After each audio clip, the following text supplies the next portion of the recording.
Learning from someone else's wars is the cheapest form of military education. You gain answers about how modern conflict is evolving without spending your own blood or treasure. For centuries, governments have dispatched officers abroad to watch other nations fight and bring home the lessons. The American Civil War was no exception. European powers eagerly sent observers to study this massive, industrialized conflict as it unfolded. They learned a great deal about how warfare was changing, but much of what they witnessed was later dismissed, distorted, or overridden by supposedly more relevant European experiences. Those mistakes would not reveal their true cost until 1914.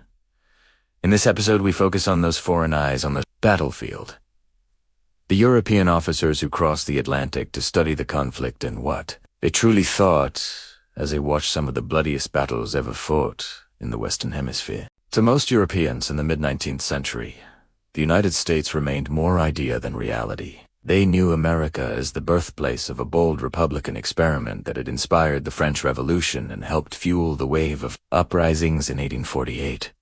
They heard stories from immigrants who crossed the ocean, but the day-to-day workings of American society, politics, and especially its military remained vague at best. When Civil War erupted in 1861, it captivated the continent. Officially, most European governments leaned toward the Union, particularly on the question of slavery. The institution had become increasingly indefensible in the court of public opinion, and openly backing a slaveholding breakaway republic carried serious political risks. Privately, however, many European aristocrats quietly hoped the Confederacy would prevail. The reasons were less moral than social and political. The slaveholding planter elite of the South felt familiar landed gentlemen, traditional hierarchies, a deferential social order. The fast-growing, industrial, commercial North looked uncomfortably like the triumphant bourgeoisie that had driven revolutions across Europe. A Southern victory might discredit the entire notion that a mass democracy could survive internal conflict, buying precious time for Europe's monarchies and conservative elites. At the same moment, the American conflict arrived at a perfect time for Europe's general staffs. The Crimean War and the Italian War of 1859 had already demonstrated that railways, rifled weapons, and improved artillery were transforming the character of warfare, but not how far that transformation would ultimately go. In Crimea and northern Italy, industrialization had been uneven. Some armies possessed modern rifles and rail networks, others did not. The full impact of new technology proved difficult to isolate. The American North, by contrast, was more industrialized than many European states. Railroads, telegraphs, factories, and mass-produced weapons, all operating on a continental scale. European observers believed this war would finally provide clear answers about what industrialization meant for future battlefields. The Civil War also offered something Europe had never truly witnessed before: a large democratic army fighting a major, protracted war. Only a handful of European powers had seen American troops in action during the Revolutionary War, and obtained often through the filter of their own participation. By the War of 1812, the great powers were consumed by Napoleon. During the Mexican-American War, Europe was distracted by internal turmoil and the aftershocks of 18. So when the Union and Confederacy began raising enormous volunteer armies, mobilizing entire societies, and fighting across a vast continent, Europe suddenly had a rare opportunity to witness what a mass democracy looked like when it went to war on an industrial footing. Abraham Lincoln understood the world was watching. He welcomed European officers to Union lines, knowing their governments would scrutinize every report. Access to the Confederacy, however, presented a more delicate matter. Lincoln would have preferred keeping foreign officers away from Southern territory until but official observers carried diplomatic weight. Refusing them passage through the blockade or across the lines risked triggering serious international friction at a time when the Union could not afford new enemies. Reluctantly, Washington allowed accredited observers to move with relative freedom, north and south, so long as they respected military regulations. Not every European power showed equal interest. The newly unified Kingdom of Italy, proclaimed only weeks before Fort Sumter, had its hands full simply holding itself together. Integrating the Kingdom of Naples, dealing with resistance in the south, and managing the standoff with the Papal States in Rome proved far more urgent than studying a distant war across the ocean. Italian officers would travel abroad in later decades, but in the early 1860s, Rome and Turin had little attention to spare for America. Austria sent observers then largely ignored what they reported. The Habsburg Empire maintained only limited diplomatic and military contact with the United States, and its army remained one of the most conservative in Europe. After its painful defeat by France in Sardinia in 1859, Vienna reluctantly began modernizing its weapons, but institutional resistance ran deep. When the first reports from America arrived, they appeared to confirm what the Austrians believed. They already knew, from Lombardy, modern firearms increased casualties. Railways accelerated mobilization, but the fundamental structure of warfare, the pursuit of decisive battles led by a professional officer, remained recognizable. The emperor and his senior generals quickly lost interest. The American conflict, they concluded, was an odd sideshow fought by amateurs, under conditions that would never apply in Central Europe. Ironically, later and more detailed Austrian reports raised deeply uncomfortable questions about how prepared their own army truly was for a modern war of firepower and mass mobilization. Those warnings were shelved. It would take another defeat at the hands of Prussia in 1866 to force more serious reform. The Ottoman Empire also dispatched formal observers, but again, the lessons largely vanished into the archives. The Ottomans had already endured a wrenching period of military reform before and during the war. That conflict exposed serious weaknesses in organization, training, and logistics, and the empire struggled to keep pace with rapid European advances. By the 1860s, there was little appetite at the Sublime Porte for another round of painful, expensive military overhauls. The American reports were received, filed, and mostly forgotten. Russia's stance proved more complicated. Officially, St. Petersburg showed little interest in systematically studying the American Civil War. Unofficially, Russia was watching very closely. The defeat in Crimea had shocked the Russian state to its core, revealing just how far behind the empire had fallen in armament, infrastructure, and military organization. By the early 1860s, the Tsarist regime was undertaking sweeping reforms, reorganizing the army, attempting to modernize the economy. These efforts met fierce resistance from conservative nobles and officers. In that tense environment, openly importing lessons from an ongoing foreign war risked undermining already fragile reform efforts. The official line held that Russia had no need to learn from American amateurs. In practice, Russia found a different route. In autumn 1863, Russian naval squadrons suddenly appeared in New York and San Francisco. Many in the Union interpreted this as a dramatic show of solidarity against Britain and France, who seemed to be flirting with recognition of the Confederacy. The reality was colder. Russia feared that if Britain or France intervened in support of the Polish January uprising, its fleets could be trapped and destroyed in Baltic or Black Sea ports, as had nearly happened during the Crimean War. By sending ships to American harbors, Russia kept them beyond easy reach of potential enemies. While riding out the crisis, far from home, Russian officers took full advantage of their time in the United States. They studied coastal defenses, observed how the Union enforced and broke blockades, and closely examined the new generation of ironclad warships. The Union's famous ironclads drew particular interest. Low profile, armored, equipped with revolving turrets, they appeared perfectly designed for coastal defense in the confined waters of the Baltic. Russian naval officers were captivated. After the war, Russia acquired several Monitor-type vessels based on American designs, some directly associated with John Erickson, the engineer behind the original USS Monitor.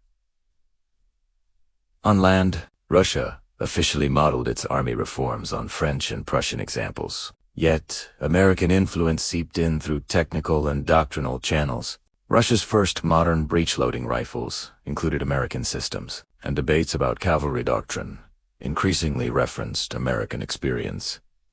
In the 80s, as Russia reformed its mounted arm, two visions clashed. One camp admired the independent, far-range Union and Confederate cavalry, which acted as raiders, deep reconnaissance forces, and mobile firepower. The other clung to traditional European shock cavalry, charging with sabers and lances to shatter enemy formations. The eventual compromise produced a confused mix. Some unis, re-equipped as carbon-armed raiders, others retaining their old shock role. This ambiguity over cavalry's true purpose would haunt Russian planning for decades. Few names loom larger in 19th century military thought than Helmuth von Moltke the Elder, architect of Prussia's victories over Austria and France. A popular myth claims he dismissed the American Civil War as two armed mobs chasing each other around the country, from which nothing can be learned. There is no credible evidence he ever said this, and it contradicts his character entirely. Moltke knew firsthand how dangerous complacency could be. Prussia's humiliation during the Napoleonic Wars had taught him that any army which stopped studying, questioning, and adapting was inviting disaster. Under his leadership, the Prussian General Staff became a permanent think tank, relentlessly analyzing foreign conflicts for useful lessons. When war erupted in America, Prussia absolutely paid attention. An official mission was dispatched, and younger officers were actively encouraged to take leave and attach themselves informally to American units, especially on the Confederate side, where they often found easier access. France responded similarly. The French army, Freyes from to 1859 Italian campaign, and occupied with imperial adventures in North Africa and Mexico, still recognized the American conflict's importance. French officers served as unofficial observers and aides, especially early in the war. Several found positions on George McClellan's staff during the Peninsula Campaign, where they could watch a large Union army conduct operations, manage supply lines, and coordinate with the Navy. By 1864, Paris dispatched an official mission with specific instructions: study the Army of the Potomac's logistical and administrative machinery. However, growing tension between the United States and France over Napoleon III's intervention in Mexico meant French access was sometimes more limited than that of other powers. Despite these differences in emphasis, French and Prussian observers converged on the same broad judgment. America's war was fascinating but ultimately not a model for European conflict. For most readers on the continent, the best-known account of the war came from Captain Justus Schubert of the Prussian army. Schubert spent several months in the Confederacy, following Robert E. Lee's Army of Northern Virginia and witnessing major operations firsthand. He was openly dazzled by what he saw, especially by Lee. Wrote with such admiration that his reports bordered on hero worship. He praised Confederate officers for their personal bravery, initiative, and ability to inspire volunteers in desperate situations. Yet he was not blind to the larger picture. Schubert clearly recognized that the Union's industrial strength, manpower, and naval superiority made Northern victory highly likely in any prolonged war. He also highlighted something European armies tended to underestimate: the close cooperation between the Union Army and Navy in riverine and coastal operations, and the professionalism and speed of American artillery crews. French officers echoed many of these impressions. They were struck by the sheer determination of American soldiers, Union and Confederate alike, by how rapidly citizen soldiers with little prior training adapted to complex and brutal modern battlefields. But for all their praise, the heart of both French and Prussian reports lay in emphasizing how different America was from Europe and why those differences limited the war's practical value as a model. They pointed first to institutions. The United States lacked Europe's large, permanent standing armies and deep reserves of professional officers. When the Civil War began, both North and South had to build armies almost from nothing. Schubert admired how rapidly volunteers learned, but argued they never should have been placed in that position. In Europe, well-trained conscripts, led by seasoned professionals, would have won the war far more quickly through a series of decisive battles.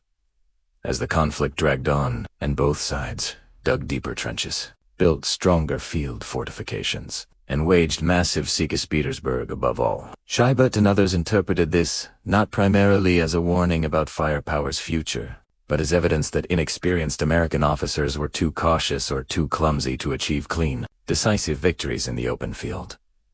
French observers added geography to the list of crucial differences. America was simply too vast. They compared the theater of war to their own experience in Italy. In 1859, France, Sardinia, and Austria had concentrated roughly 350,000 men in an area comparable in size to New Hampshire. In Europe, Separating major armies by more than 50 kilometers was considered dangerously risky. Concentration remained the key to smashing the enemy in one or two decisive engagements. In the United States, Union armies operated along a front stretching more than 1,500 kilometers, from Virginia to the Mississippi and beyond. The terrain was often forested, mountainous, or swampy, crisscrossed by vast river systems. Maintaining European levels of concentration proved simply impossible. Armies had to operate semi-independently over enormous distances, making it far harder to achieve the kind of single, annihilating victory. European theorists prized. European doctrine at the time still revolved around a familiar pattern. Massed artillery would shatter enemy formations. Infantry would advance by fire and movement, closing to deliver a decisive bayonet charge. Heavy shock cavalry would then smash the broken line, while light cavalry pursued the fleeing enemy to turn defeat into rout. Watching America's sprawling campaigns, chronically separated forces, improvised fortifications, and volunteer officers, many French and Prussian observers concluded this classic model remained valid for Europe and that the American experience, while dramatic, was an exception rather than a herald of the future. They were impressed. They took detailed notes, but ultimately, they reassured themselves. Europe's wars would still be decided the old way. European doctrine worked in Europe because Europe itself cooperated. Those classic battles, massed guns, advancing infantry lines, thundering cavalry charges depended on broad, open fields, and clear lines of sight. In much of Central and Western Europe, that is exactly what existed. Gently rolling terrain, well-tended farmland, relatively sparse tree cover. Artillery could see and strike enemy formations at long range. Commanders could observe entire battles from a single vantage point and maneuver accordingly. The American landscape was fundamentally different. In the main theaters of the Civil War, armies fought across dense forests, broken hills, thickets, ravines, and patchy farmland. Outside a few rare plains and cleared areas, seeing the enemy clearly beyond 100 meters was unusual. This completely transformed how firepower functioned. Artillery lost much of its ability to shatter large formations at distance. Infantry engagements became brutal, close-range slugging matches, lasting far longer than Europeans expected. Even if the Americans had possessed large formations of classic European heavy cavalry, much of the terrain would have rendered them nearly useless. To many European observers, the conclusion seemed obvious. This was a war shaped overwhelmingly by geography and circumstance. The Civil War, they decided, was not a preview of their own future, so much as a uniquely American problem. Interesting. Interesting, certainly, but not a template. For Britain, however, the war across the Atlantic was not merely an intellectual exercise. No other European power had so much to gain or lose from events in North America. Britain still ruled Canada and other possessions on the continent. It had already fought 2 wars against the United States, and in 1859 the 2 countries had nearly stumbled into a third during the Pig War border crisis in the Pacific Northwest. A future Anglo-American conflict was not unthinkable. It was something the War Office genuinely had to plan for. London, therefore, followed the Civil War with particular attention, sending 2 formal military missions to the Union. Their task was to examine American industry, coastal and land fortifications, artillery usage, and the broader machinery of mobilization and supply, while quietly assessing how dangerous the United States might prove as a potential enemy. Alongside these official delegations came a small army of British journalists, unofficial observers, and officers. On leave, newspapers like The Times published detailed letters and dispatches from the front. Some were technically informed. Many were more colorful narratives aimed at the reading public. British opinion about the war was divided. Among the broader public, sympathy tended to favor the Union, especially as the war increasingly centered on abolishing slavery. Among aristocrats and elements of the political elite, sentiment was more complicated and often tilted toward the South, culturally, socially, and sometimes economically, due to cotton interests. The result was that considerable British reporting focused on the Confederacy. Hume interest stories about Southern society, soldiers, and plantation life sold well and resonated with parts of the upper class. The most famous of these accounts came from Lieutenant Colonel Arthur Fremantle, of the Coldstream Guards. In 1863, Fremantle traveled widely through the Confederacy, visiting 9 of its 11 states and witnessing the Gettysburg Campaign firsthand. His subsequent book, 3 Months in the Southern States, became a bestseller in Britain. As a war record, it was Oneben. Fremantle commented on military matters, but the book reads largely as a lively travel diary, a portrait of Southern culture, manners, and personalities rather than rigorous operational analysis. It helped shape British perceptions of the Confederacy, but contributed less to educating the general staff. The more technical reports, however, carried sharper implications.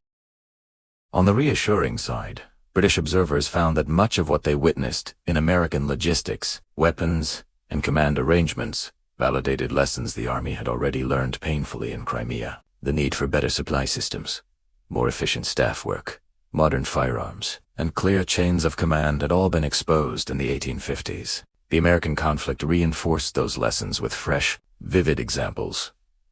This added momentum to ongoing though contentious reform efforts in the British Army. At the same time, the shocking clash of ironclads at Hampton Roads in 1862 galvanized the Royal Navy. If wooden ships could no longer survive against armored steam vessels, Britain's command of the seas depended on rapidly re-equipping its fleet. But not all. British findings proved comforting. Many officers were stunned by how quickly the United States, a country with only a tiny peacetime army, managed to raise, organize, and equip enormous field forces. Within months, volunteer armies appeared that in sheer numbers rivaled or surpassed many European standing armies. Some British analysts concluded that in the event of war, the United States could mobilize and hurl a massive army into Canada, overwhelming British garrisons before reinforcements could cross the Atlantic. That prospect deeply worried policymakers and reinforced an instinct already present in London: avoid direct confrontation with the United States whenever possible. Better, it seemed, to keep tensions low and focus imperial energies elsewhere than to test the new American war machine on North American ground. Among the British observers, one man drew conclusions far more radical than his peers: Colonel Henry Charles Fletcher. In his reports and later in his book, History of the American War, Fletcher argued that Union and Confederate armies might appear amateurish compared to European forces, but that appearance was dangerously deceptive. He pointed out that while American troops often lacked the parade ground polish of European regulars, they were accomplishing something far more significant. They were learning, and learning fast. Fletcher contrasted the American experience with Europe's rigid social and military structures. On the continent, most officers still came from the aristocracy, while rank and file were drawn heavily from the poor and marginalized. The middle classes generally kept their distance from the Army, and the Army from them. Authority flowed strictly from top to bottom. Initiative from below was viewed with suspicion. Tradition weighed heavily on doctrine. The Union Army was a rough-edged, but profoundly egalitarian institution. Americans of all backgrounds and social classes filled its ranks and increasingly its officer corps. Literacy and basic education were far more widespread than in many European armies. Fletcher believed this gave the Union, and to a lesser extent, the uniquely flexible quality. Battlefield lessons were not merely dictated from headquarters, but discovered, shared, and refined by junior officers, non-commissioned officers, and ordinary soldiers. In practice, this meant American armies were quietly rewriting tactical rules to fit modern firepower, as rifled muskets and improved artillery made close-packed formations suicidal. American units instinctively began spreading out, employing skirmish lines, taking advantage of cover. They embraced fighting from behind fences, stone walls, earthworks, and hastily constructed field fortifications, not because central doctrine ordered it, but because it was obviously the best way to survive. Decision-making naturally devolved downward. Lieutenants, sergeants, and even enlisted men often had to act on their own judgment when visibility was poor. Communications lagged, or situations changed suddenly. According to Fletcher, they did so with increasing skill as the war progressed. To him, this was not disorder. It was evidence that a democratic army composed of reasonably educated citizens could adapt itself faster and more intelligently than a rigid, class-bound European force. And that, he warned, was precisely Europe's hidden weakness. Fletcher also recognized a crucial difference in the nature of the conflicts themselves. Most 19th-century European wars were fought for limited political aims, dynastic disputes, border adjustments, influence over small territories. They proved costly, but they were not usually wars of national survival. The American Civil War was something else entirely. A struggle in which both sides mobilized society to the point of exhaustion. It was, in effect, an early example of total war.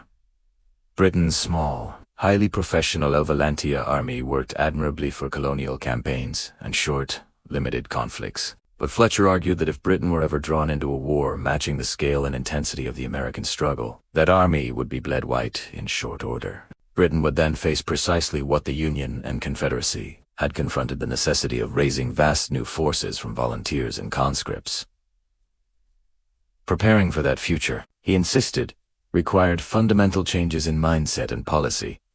Fletcher advocated for some form of compulsory military service across social classes, not only to provide manpower but to accustom British society to widespread participation in national defense. He pushed for improved public education and physical training to raise the general standard of recruits, inspired partly by the comparatively high literacy and robustness he observed in American citizen-soldiers. At the officer level, he called for more thorough, professional, systematic education, something closer to what the United States offered at West Point, where cadets studied engineering, mathematics, and modern tactics alongside traditional military subjects. In a future total war, Britain would need not just more officers, but more capable officers, trained to think as well as to obey. These were not modest suggestions. Fletcher was essentially asking Britain to transform its social and military system in a more democratic, mass participation direction before catastrophe forced a change. Unlike many forward-thinking observers whose reports vanished into dusty archives, Fletcher did see at least one clear, concrete result from his ideas. His writings helped inspire creation of the Royal Military College of Canada, founded in 1876. The institution was explicitly intended to provide the kind of comprehensive officer education Fletcher had praised in the American system, a small but telling example of how seriously at least some policymakers took his warnings about the future. Beyond that, however, Europe mostly shrugged and moved on. In the decades immediately following the Civil War, very few European officers or politicians argued their countries should fundamentally rethink warfare in light of the American experience. The notion that Europe had missed a crucial warning would only truly take shape decades later, when historians in the 1920s and 1930s began asking why the First World War had proved so catastrophic. Figures like Basil Adilhart and J.F.C. Fuller, both veterans and influential theorists, argued that Britain in particular should have seen the writing on the wall: the scale of mobilization, the centrality of railways and industry, the power of entrenched positions, the erosion of the decisive open field battle. All of these, they claimed, were already visible between 1861 and 1865. With hindsight, agreement comes easily. At the time, however, the American Civil War was overshadowed in European minds by a very different trio of conflicts: the wars of German unification. In 1864, Prussia and Austria quickly defeated Denmark in the Second Schleswig War. In 1866, Prussia turned on Austria and won decisive victory in mere weeks. 4 years later, Prussia and its German allies crushed France in a brilliant campaign culminating in proclamation of the German Empire at Versailles. These wars seemed to confirm everything European general staffs wanted to believe: large, well-trained, standing armies, mobilized by railways, armed with efficient breechloaders and artillery, led by professional officers. These were the instruments of quick, decisive victory. Political objectives were achieved rapidly. Peace treaties followed. The continent adjusted. The Russo-Turkish War of 1877–78 reinforced this impression. It was bloody, but the pattern remained recognizable: concentrated campaigns, clear fronts, finite objectives, and relatively swift return to diplomatic bargaining once fighting concluded.